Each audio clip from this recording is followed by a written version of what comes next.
excellence in extension. And we're talking about what this means and how we might use these ideas as we go forward in our moving UNL extension forward. And I'm just so excited about the conversation.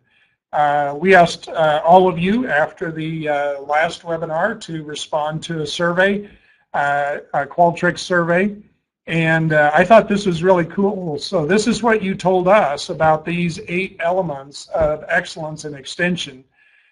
We asked you to rate those from very important to very unimportant, so a 1 through 5 scale. So 1 was very important.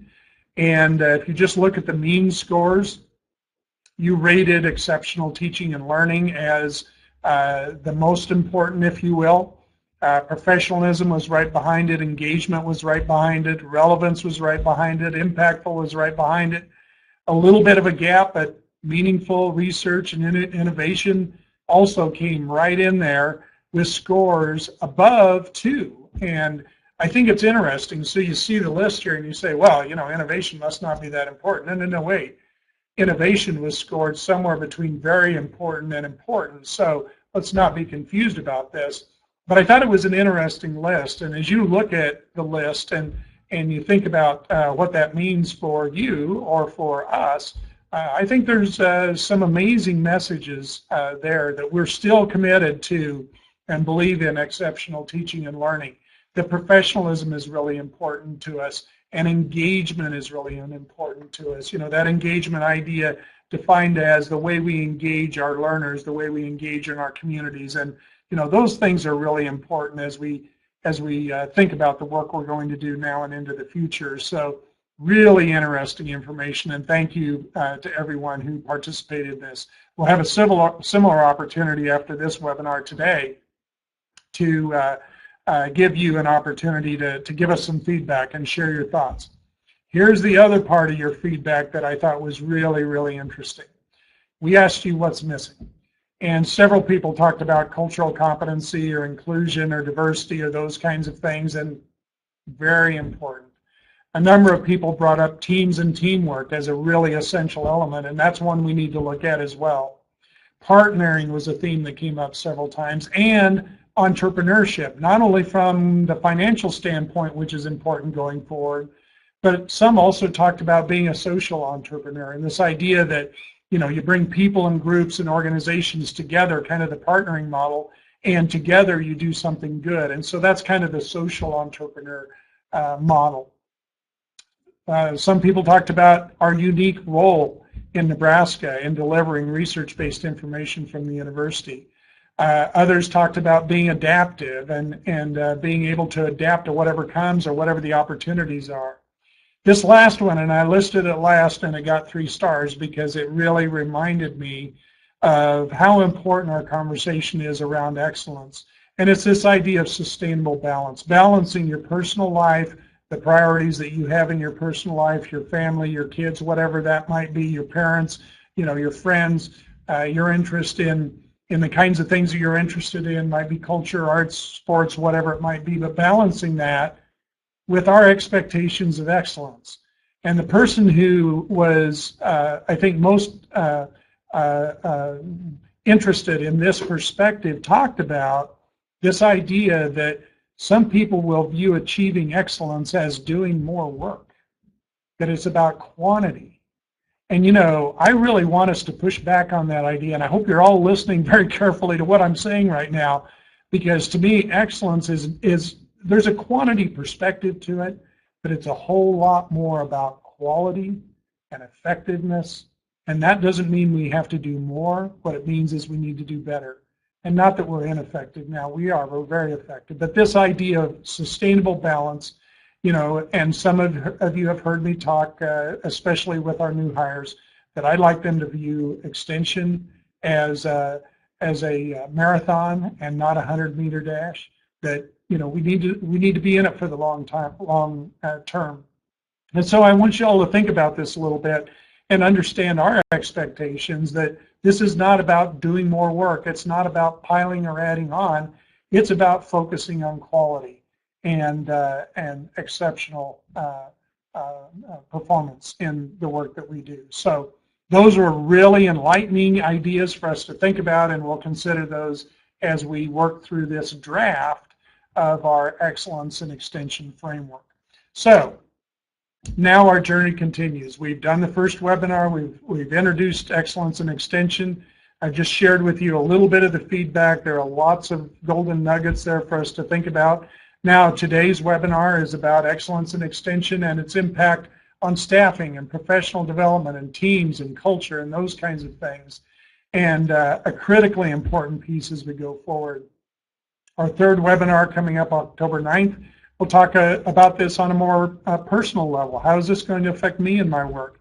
These things will lead us into our fall conference conversation in November, and then of course Eureka 2015 in March. So these things all tie together, they wrap up together as we go forward and have this conversation. And that frankly is why I'm so pleased and so appreciative. 107 people now, or groups, have now logged into this webinar. That's fantastic.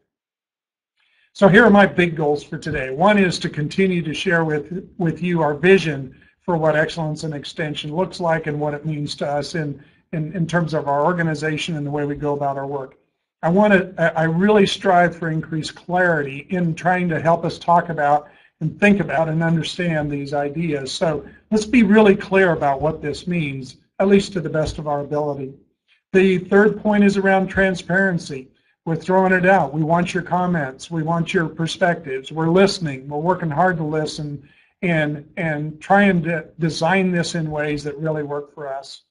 And then the fourth goal, really about setting our course to achieve a robust future that exceeds the expectations of Nebraskans and ourselves, making this a great place to work, a place where we can feel really good about the work that we do and the difference that we make, and that our stakeholders understand that and value it. You know, we're talking about excellence. That to me is a big part of what excellence is all about. So those are kind of our big goals for today. And we talked about these eight elements last week and mentioned your feedback on those here a few minutes ago. And so this is really the framework that we're using to have this conversation. So specifically, what we want to talk about today is excellence in extension in the context of staffing teams, professional development, and culture. And this is really to us about sharpening our focus. Now, I want to go back to 1998 when Elbert and all of the district directors, the leadership team at that time, rolled out this 21st century extension idea and asked all of us in all of our roles to focus at least 50% of our time in a particular program area. And you know, Nebraska was one of the early ones that did that. And you know, the work that you are all doing in these focus program areas has really moved our organization forward, and the quality of the work that we do and the impact that we make. So that's the baseline we're starting from, is this 50% program focus that is our current mantra, okay? And so what we're talking about today is continuing to sharpen our focus, because we believe that that's a way for us to enhance not only our effectiveness but our excellence as well. Here are the outcomes that we're looking for or thinking about.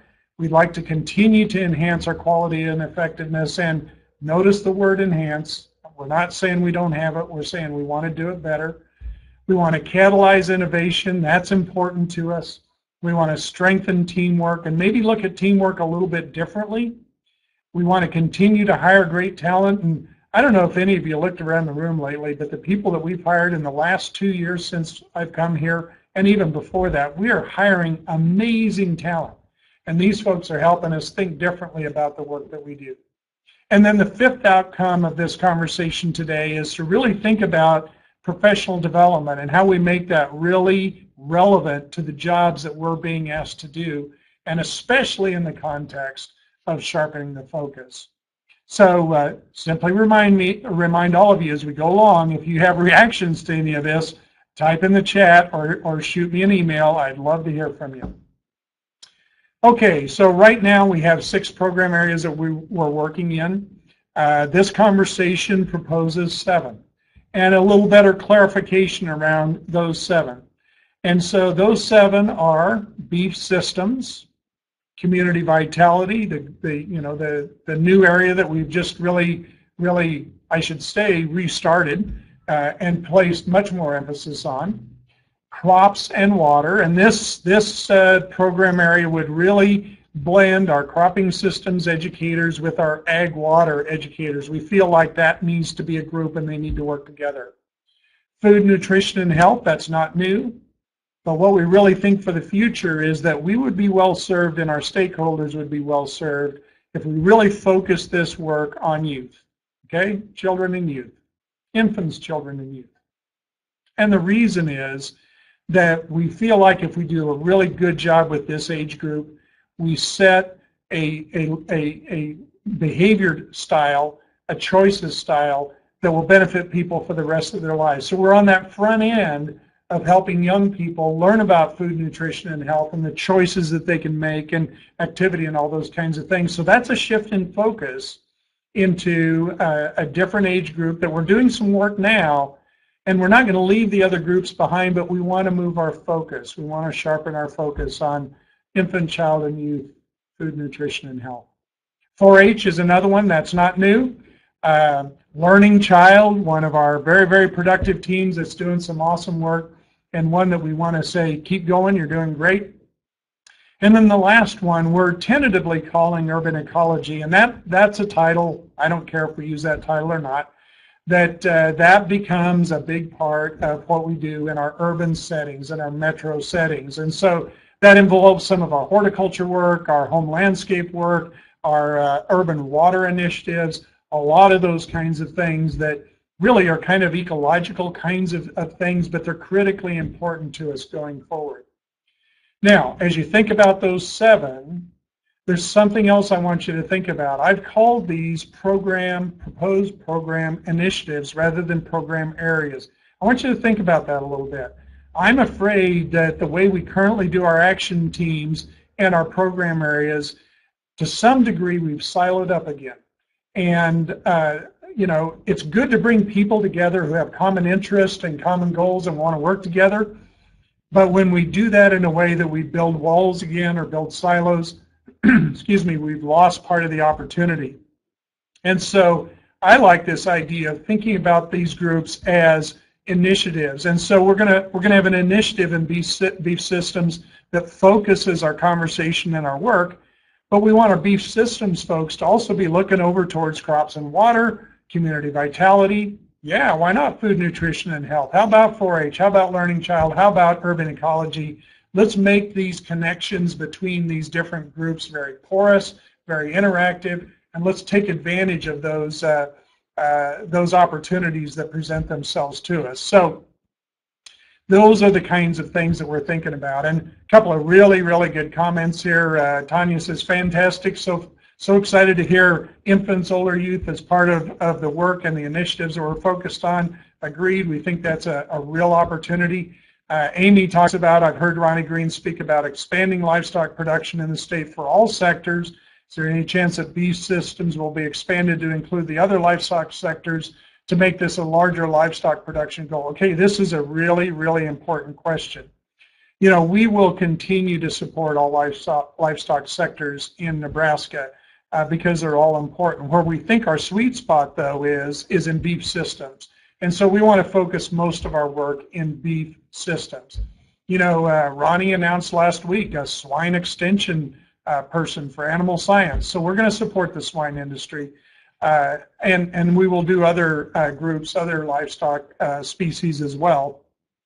But I really think our sweet spot is in beef systems. And so we need to think about that.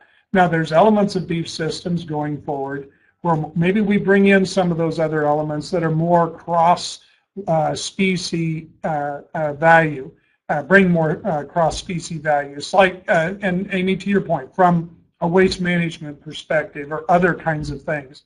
We'd also like to think that maybe community vitality might want to play in this area a little bit. So again, the idea that a more porous, a more integrated focus in terms of these different areas that we think about. So really good questions. Keep them coming.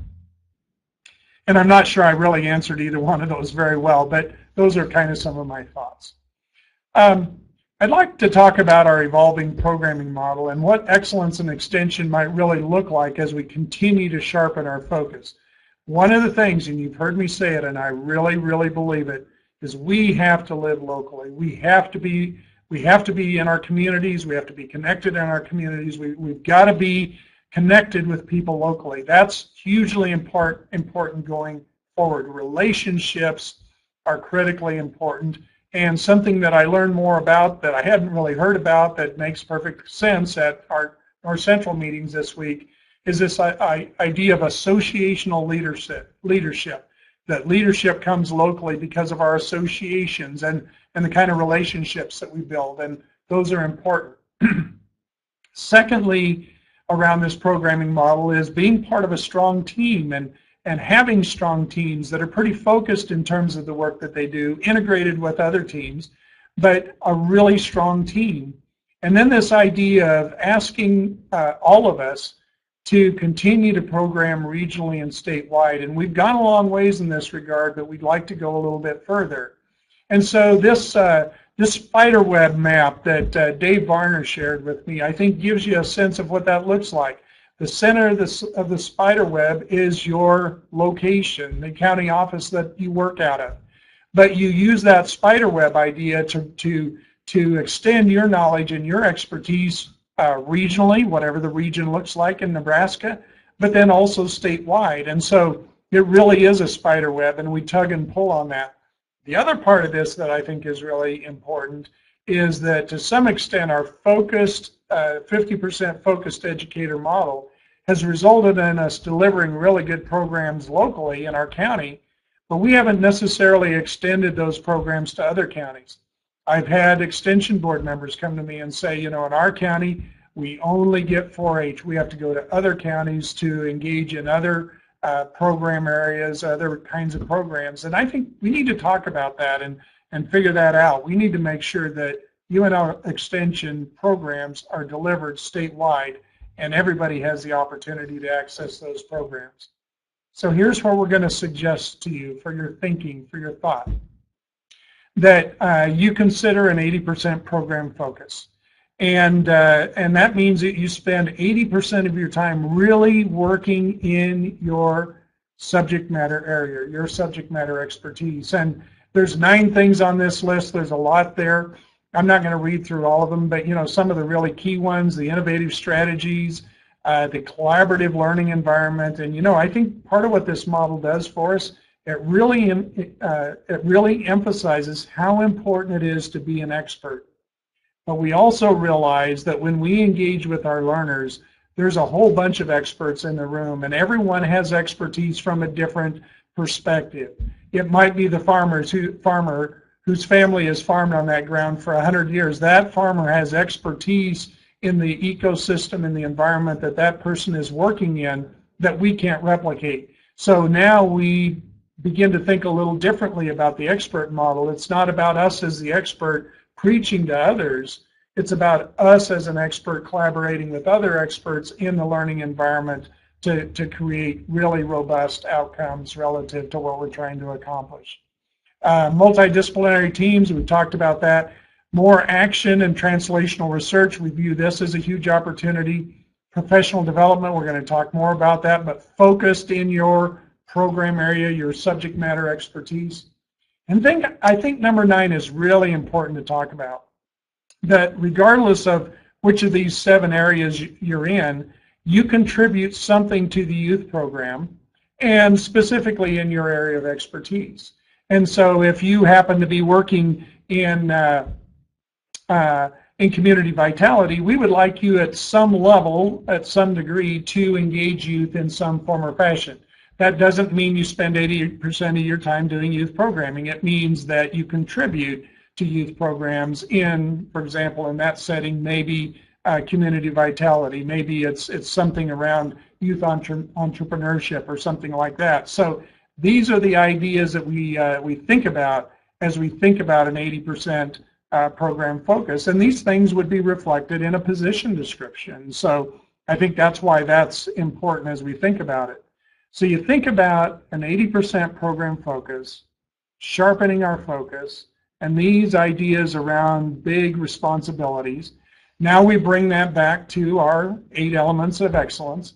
Will this help us continue to build our professionalism, to engage with people, to build trust, to deliver high quality teaching and learning kinds of experiences, to focus on innovation, to be even more relevant to learners from the novice to the most sophisticated, to develop and deliver meaningful programs that people value, again, from the novice to the most sophisticated, to doing impactful work and to engaging in new and exciting ways in research. And so that those are some of our ideas around this idea of sharpening the saw. Now, unlike my first webinar, I'm going to give you an opportunity to participate in a poll. And by the way, this poll is anonymous as far as I'm concerned. I'm going to ask you to pick one of those areas. If you could spend most of your time in one of these program initiatives, what would that be? And so I'm asking you to vote. You only get to vote for one, so that means you're not picking out your 80% focus today, but you are picking out an area that maybe you're a little more interested in. Right now we have let's see, we have about 50 people that have participated. We've got 126 logged in. Let's get those numbers up a little bit more, and then I'll share the results of this poll with you and give you an idea of what the numbers look like. Okay, we're getting up there now. If you haven't voted, please do so. I'm going to go ahead and open it so you can see. And so here you see some of the responses. If you haven't voted, please do so. The poll is still open. But 12 people said beef systems. 9 people said community vitality. 16 said crops and water. 19 said food, nutrition, and health. 29 4-H. 8 learning child, and 9 urban ecology. Isn't that interesting that these areas relate to the kinds of things that are a passion for you, an interest for you, and perhaps an area where you like to spend a little bit more of your time. So very, very interesting. Thank you for that.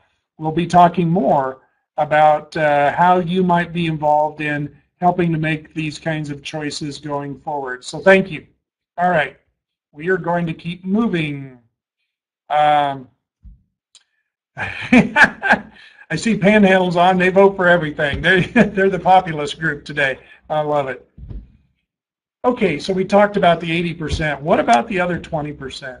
Where does that come from? And by the way, let's frame this a little bit, because if we think about a 5-day work week, none of us really know what that is, but let's just frame it that way for a minute.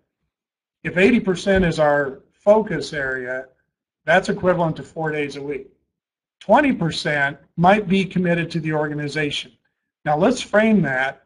That's a day a week. That's at least 8 hours a week that you're doing things that really enhance our organization, our relationship with stakeholders, the kinds of things that help us be effective as an organization, but are a little bit different from your subject matter expertise and your program focus. So why do we think this is so important? First of all, we're all members of a team. And that team might be your local county office team. It might be a district team. It might be a statewide team. It might be a program team. It might be a team that's involved in a grant, but we're all members of a team. And we think it's important to really honor that and say that's important. We also believe that if we're going to live locally, we need strong connections with our local communities. So what does that look like? And how do we build those connections and those relationships?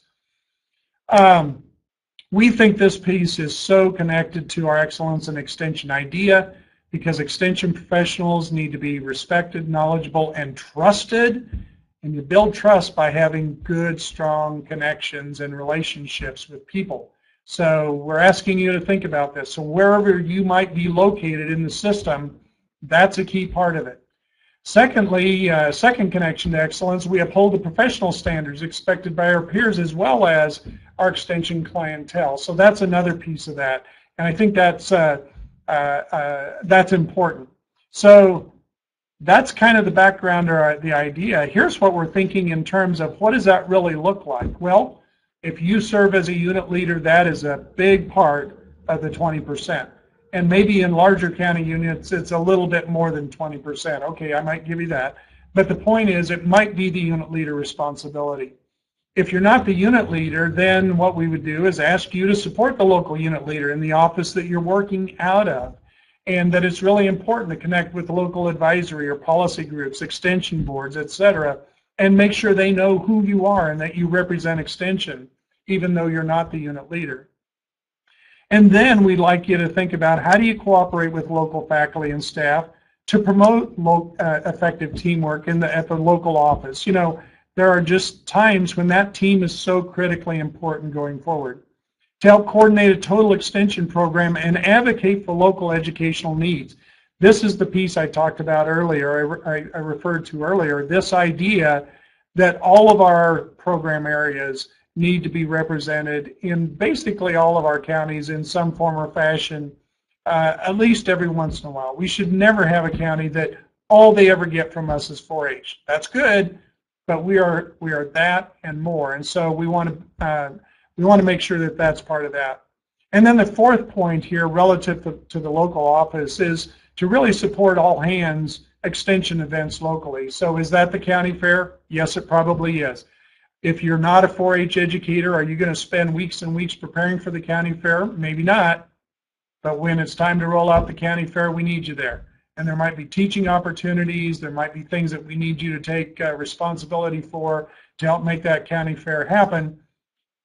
We want you to be part of the team and support the local events. So that's a piece for you to think about. And then the last piece is to really build and foster community relationships. So important. Who are we connected with? If your area is beef systems, are you connected with the local chamber agribusiness committee or those kinds of things? So that's why we think this piece is critically important. And we feel like 20% is a meaningful commitment to what we're calling organizational commitment. So again, I have another poll, and I'm really curious about your reaction to this poll. This simply says that 20% organizational commitment done well will strengthen UNL Extension. So I want to see your votes. And again, you know, this is anonymous. You vote in a way that you feel is most appropriate to you. We have 56 votes now. I'll wait just a minute for a few others. Here's a couple more questions that have come in. When you say everybody contributes to youth programs, are you including Learning Child among those programs? Please remember us, absolutely, no question, especially as we think about things like child development and learning and things like that relative to our 4-H programs, absolutely. Tanya asked, would the role of state specialist include local or statewide extension events and service opportunities? You know, I'm gonna shelf that one for just a minute, because I'm going to talk about specialists here in just a second, and I think it's a great perspective. Okay, here's the results. 96.8% of you responded and said you agree, or you feel this would be true, that if we do this 20% organizational commitment well, it will strengthen UNL Extension. So I appreciate that feedback very, very much. And 3 disagree. I respect that. I think you know, what I've shared with you here around this 20% is something we need to think about and talk about and really have a conversation about, because this is not exactly business as usual. This suggests there's a different way to do this organizational commitment. Good. All right, we're going to keep moving. Let's talk about teams for just a minute. We'd like to think that we could continue to evolve our teamwork to a level of performance that is just so exciting and fun that people want to be part of it. So we think about highly focused educators and specialists. So moving to this 80%, could we build better clarity on issues and goals and individual roles in those teams? Could we have more high-level conversations and conversations that propel us to the next level of thinking in our subject matter area? Could we build stronger inter-program area collaboration? This is what I was talking about, this idea that our subject matter expertise, the teams that we're on, need to be more porous. And in this process, could we continue to generate, but ramp up the impact that we make, and especially visible impact that is valued by our stakeholders? Could our high-performing teams really continue to build and strengthen statewide and regional programs that have impact? And could we strengthen our granting and our partnerships and our innovation and those kinds of things? And could we bring in an even stronger programmatic assessment that helps us not only understand our impact, but continue to improve and add value to the work that we do? And so we think teams are really important here. You see my little image there, no more silos. We think that's really important to continue to talk about and figuring out the kinds of things that really work for us. And so those are some thoughts around teams. There's another good question from Norfolk. I'm going to come back to that in just a minute. Talent is another thing. You know, more and more, the people that we engage with that have the kind of education and background and experiences that we're interested in, more and more, they really want to focus their work in a particular area that where they can be an expert, where they can really contribute, where they can engage with the most sophisticated clientele that we work with. And so we're really focused on bringing in well-educated people who can do this kind of work incredibly well. And we already have a bunch of people like this that understand that if we really focus our work, we can create high impact, meaningful impact for our learners, and that's critically important. So we think this focus model will help us continue to attract the kind of talent that we're looking for, and the kind of talent that is also focused on lifelong learning for themselves and for the learners that they engage.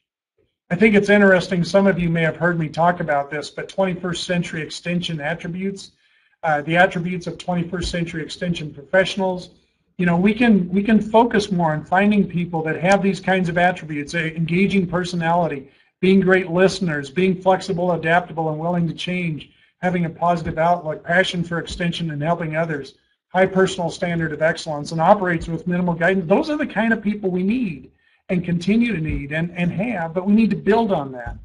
And then people that are focused on making a difference. So it's about your program and the way you deliver your program and the difference that you make, but it's also about being a member, a team member of an organization that needs you to be part of the team. So we think we can ramp up the talent acquisition process that we're involved in and the kind of people we bring into this organization with an 80% subject matter or program focus. How about professional development? This is so important going forward. This 80% model will help us think about really continuing to build and focus on subject matter expertise. We want you to be experts in your area. Now, this is a little different kind of an expertise perhaps than a specialist expertise. Specialists have a little more targeted expertise perhaps. You think about our subject matter expertise in beef systems, and then some areas around beef systems like reproduction are things that might be important, but your real subject expertise is in beef systems. So we want to continue to build that. We also want to continue to develop and deliver professional development experiences that help us ramp up our engagement, how we engage people, how we build relationships, how we're innovative in teaching and learning, and some of those kinds of things critically important. And then we really think if we do this well, we can strengthen the connection between assistants, educators, specialists, and scientists. It's kind of that eureka model, that discovery, that connection that shares ideas and really helps us propel ourselves forward as experts who contribute with other experts to solve problems and to create opportunities. And I love this Margaret Fuller quote.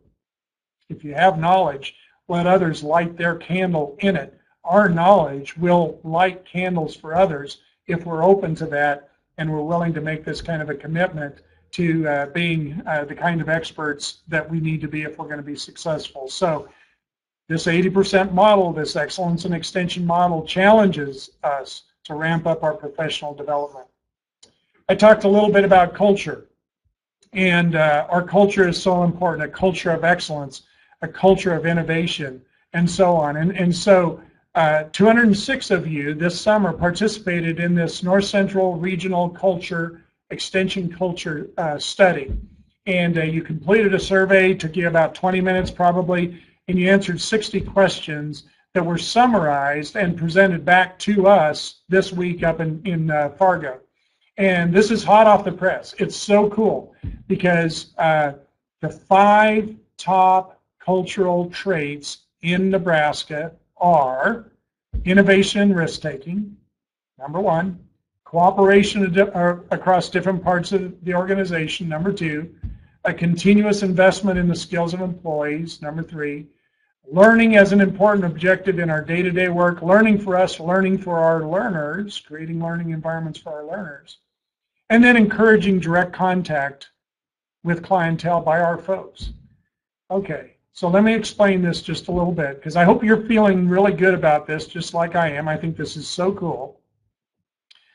What the numbers mean. Okay, so the second number, the 68 for innovation and risk-taking, means the average score for the North Central region was in the 68th percentile, and that's relative to over 5,000 businesses and organizations around the world. Now, isn't that cool that the North Central region, these 12 states that we collaborate with, are at the 68th percentile on innovation and risk-taking for 5,000 companies and organizations around the planet. But guess what? UNL Extension is in the 87th percentile, almost 20 points higher than the average of the region. How cool is that? The second one, around cooperation, the region, 66th percentile. UNL Extension, 84th percentile. Continuous investment in the skills of our employees, the region, 70. UNL Extension, 82. Learning as an objective, region 77. UNL Extension, 82. And then the last one around direct contact, we're about even. But isn't this cool that we take these cultural perspectives so seriously that we have created a culture where innovation and risk-taking, cooperation, continuous investment, learning, etc. are important to us. And our challenge with this is not to rest on our laurels, but think about how these cultural elements help propel us forward, especially in the context of excellence and extension. This is so cool. I was so tickled, and I kept looking over at some of my fellow extension directors and thinking, I'm sorry, I'm sorry, but you know, we're doing really, really good stuff here. So I think that's an important thing to note as we think about our culture and the way we evolve our culture to continue to move towards this excellence and extension idea. So now, Tanya, I'm going to come back to the specialist role because I think it's really important that the relationship and the role of specialists continue to evolve just like it is for our extension educators and our assistants. So I think one of the opportunities for specialists is to work with educators who are truly experts in this field. This happens to a large degree already. We want to ramp that up. And so we build a conversation, we build teams around experts who can really help us ramp up our conversations and think even more creatively and more globally about the work that we do. We think this can build stronger teams that have more focus and again, thinking about our program areas as initiatives. So what do those teams look like? And could we bring research and demonstration more into the conversation and the delivery model for those teams? And then I think it challenges us to think about, do our specialist roles evolve a little bit? And so maybe a little more focus on translating research results into educational products in a team setting, that maybe the specialist has a little more focus on that.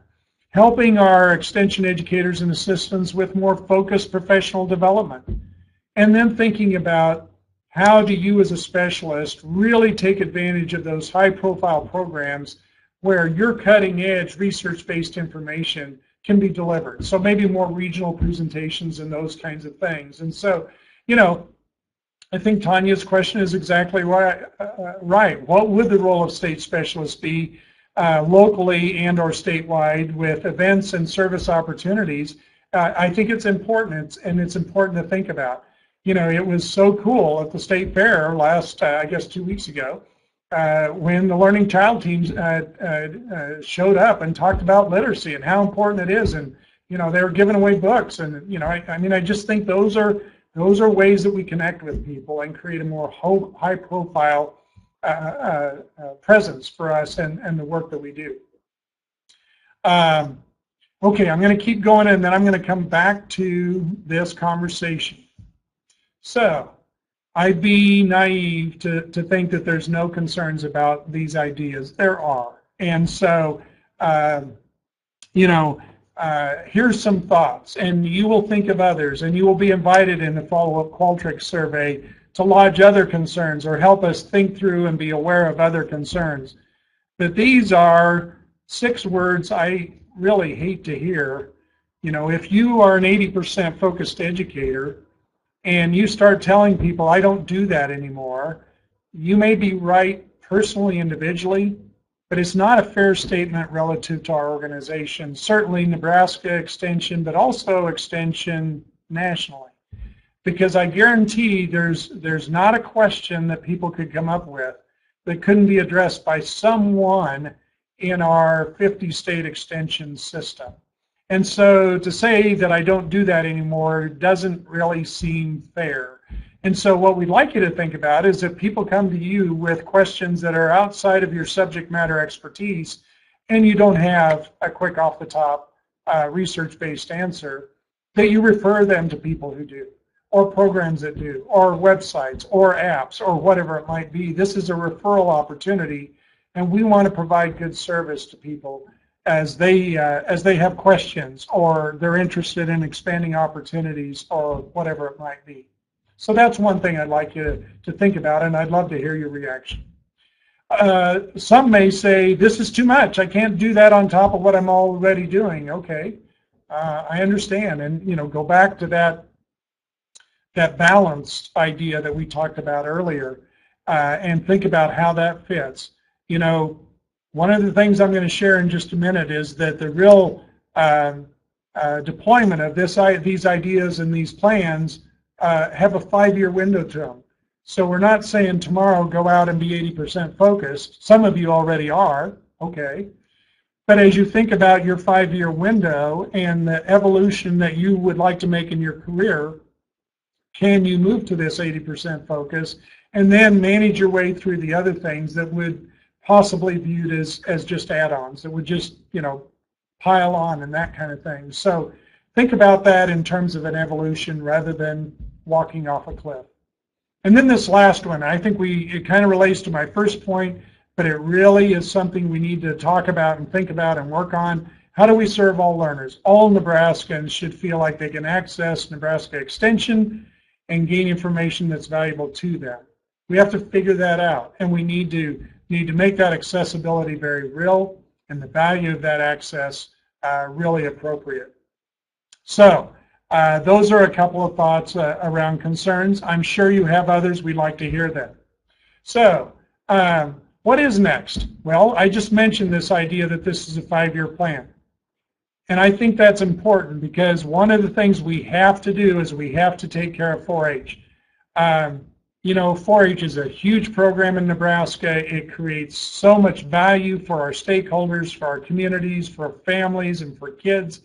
We don't want to lose our focus on 4-H. So I'm using these words to describe our approach to this whole transition, as we really have to think about 4-H first. We need to make sure that we do 4-H well, and we don't do anything that has significant impacts on our 4-H program. So that's a key part that we have to think about. I just mentioned the referral piece, the learners, how we develop referral networks or systems that allow learners to get the information, to answer the questions that they have, and to do it in the extension context, but maybe do it a little differently than we do it today.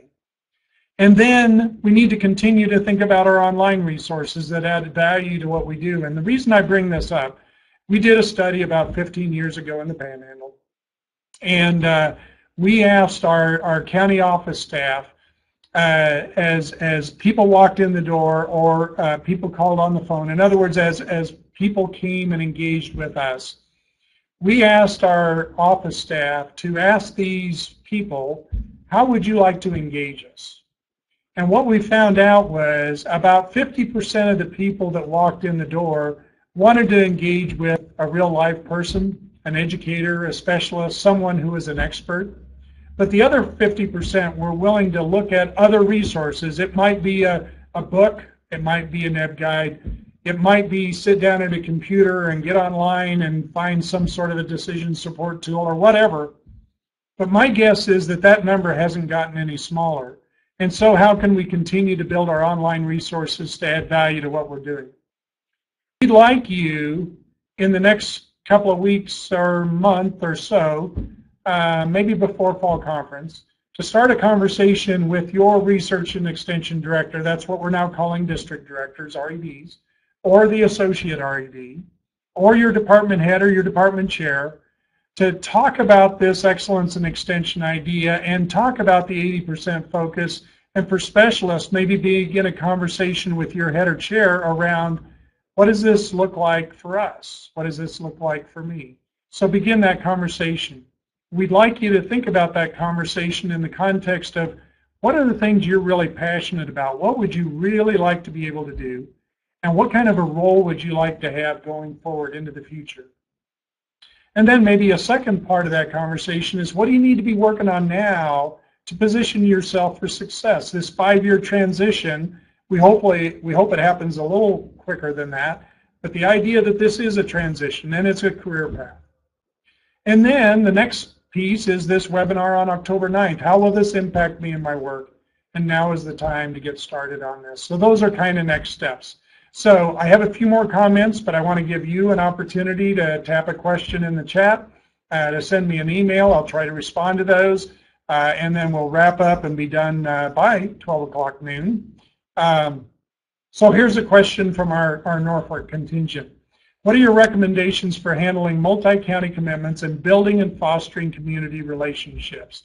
And, and so this is an interesting question, especially multi-county commitments. I think one of the things we like to work on longer term is, are there opportunities to build stronger collaborative relationships between counties and maybe create more multi-county collaborations or even multi-county units? And so that's one thing we'd like you to think about.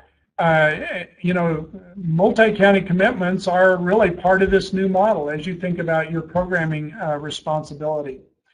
Fostering community relationships, we think about the 80-20 piece a little bit. Maybe this is a little bit of our thinking around this, that the 80% is delivered in your county, but also regionally and to some extent statewide.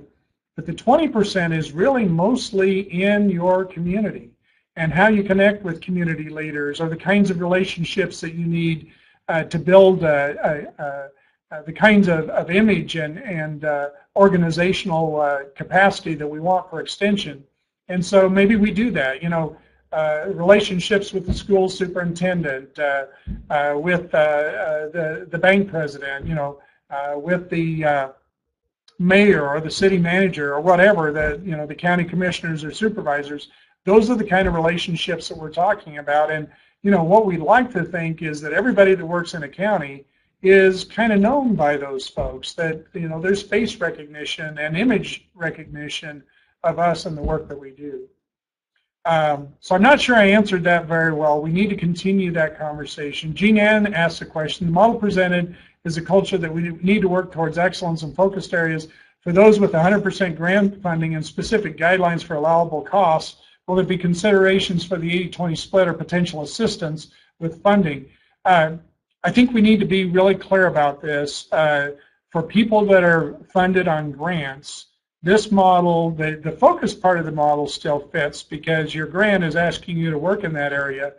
But for those that are funded on grants, the 20% organizational commitment is really more towards that grant and the culture of the program. In this case, I think Jean Ann's talking about the nutrition education program, the NEP program, which is so critical to us.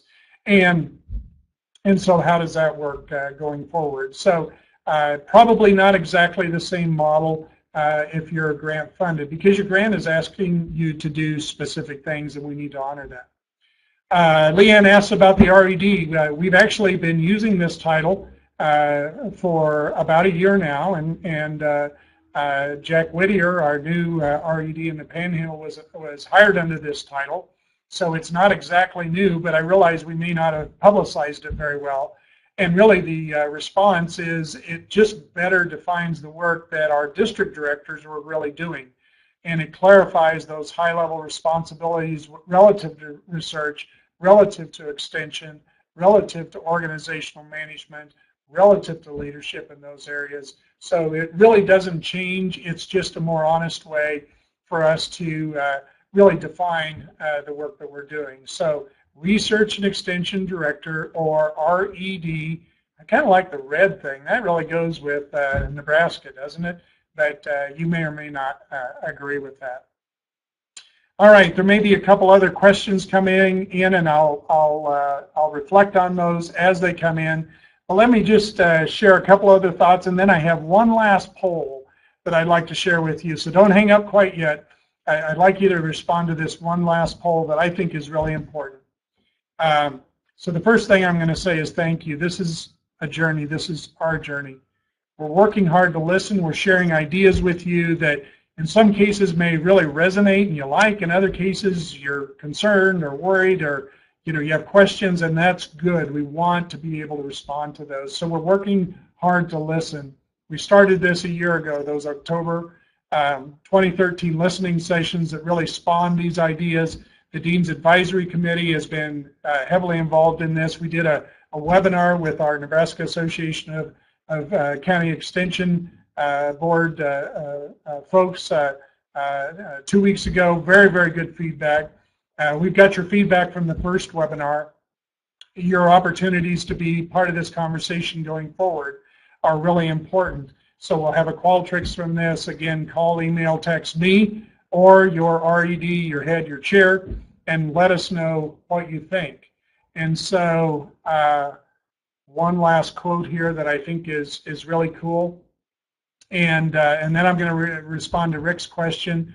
But Aristotle said, we're what we repeatedly do. Excellence then is not an act, but a habit. And so what we're talking about is thinking about how do we build the kind of habits that really lead us towards excellence, because that's our opportunity going forward. And I know I sound like an old 7 Habits guy. So here's this last poll I'd like you to respond to. I'm curious, how are you feeling? Again, this is anonymous. Are you excited? Are you encouraged? Are you curious? And by the way, you can click more than one if you want to. Are you hopeful? Are you worried? Are you scared? Please be honest. Let us know what you think. This helps us think about how we react and respond to the kinds of questions and concerns that you have. And we're getting quite a few votes here, so I'm going to go ahead and let you know what you're all thinking around this. And I appreciate your candor. I appreciate your honesty. Some are worried, some are scared. That's okay. We need to work through that. I'm encouraged by the folks that maybe are thinking about, you're excited, you're encouraged, you're curious, you want to know how this is going to work and how we're going to roll this out, and you're hopeful. And I think those are all really positive reactions to these ideas that we're trying to share with you as we talk about and think about excellence and extension. So Rick asked this question, is collaborative effort with other program initiatives considered part of the 80% or the 20%? Great question. And I think if what you're working on are areas that advance the 80% program focus, then it absolutely fits in there. It could be, though, that you have some skill or trait that is particularly useful to other program initiatives. So maybe you're really good with program evaluation.